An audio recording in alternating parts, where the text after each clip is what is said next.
ورحمة الله وبركاته، والصلاة والسلام على أشرف المرسلين سيدنا محمد عليه أفضل الصلاة والسلام. أخباركم إيه؟ النهاردة معاكم هنعمل كشري. أول حاجة هنعمل البصل. البصل على حسب الطلب بتاعكم طبعا. البصل مش هحط أي إضافات ليه ولا دقيق ولا أي حاجة. هنعمل البصل، وأنا بحب في الكشري بتاعي أعمل كل حاجة لوحدها. تاني خطوة هنحط الطماطم وهنحط فيها فلفل، قرنين فلفل حامي نخلطهم مع بعض. هنحط الثوم يسكر كده ونحط الطماطم عليه. هنحط نص كوب خل فيها وتغلي. حاطين التومه طبعا وحاطين الطماطم عليها وغلت واتسبكت، وحطينا الخل وبتغلي. عملنا الشعريه، هنطفي الشعريه، هنغطيها، هنحط الملح،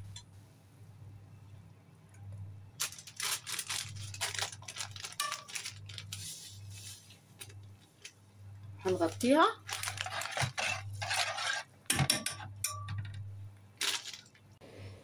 الزيت بتاع البصل اللي احنا حمرنا فيه البصل هو اللي هناخده نعمل بيه الرز بالعدس. هنحط العدس، ربع كيلو عدس.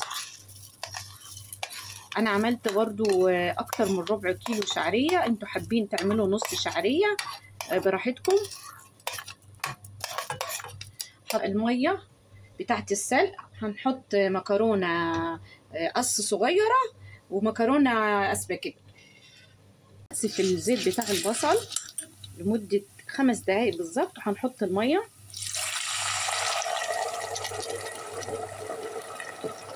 كوبايتين تغلي. هنحط الملح والفلفل والكزبرة والبهارات بتاعتكم. هنحط نص معلقة ثوم هي وبتغلي.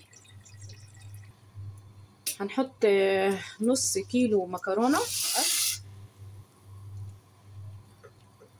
ونص اسباجيتي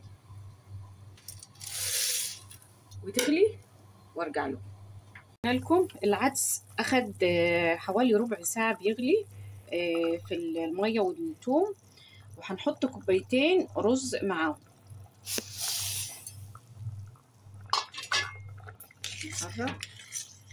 هنخليه يغلي ونهدي عليه. المكرونة زي ما انتوا شايفينها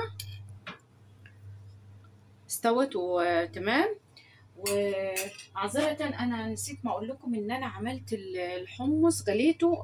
اول حاجة اعملها اغلي الحمص. معذرة انتوا ما شفتوش الحمص، احنا غليناه وكده استوى وتمام.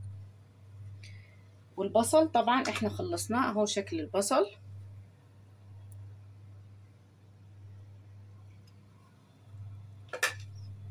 بصوا اهو شكله بعد ما استوى وكده. هنغرف، وبعد ما نغرف هتشوفوا شكله ايه. خلص، وصياما مقبولا وفطورا شهيا وبالهنا والشفا.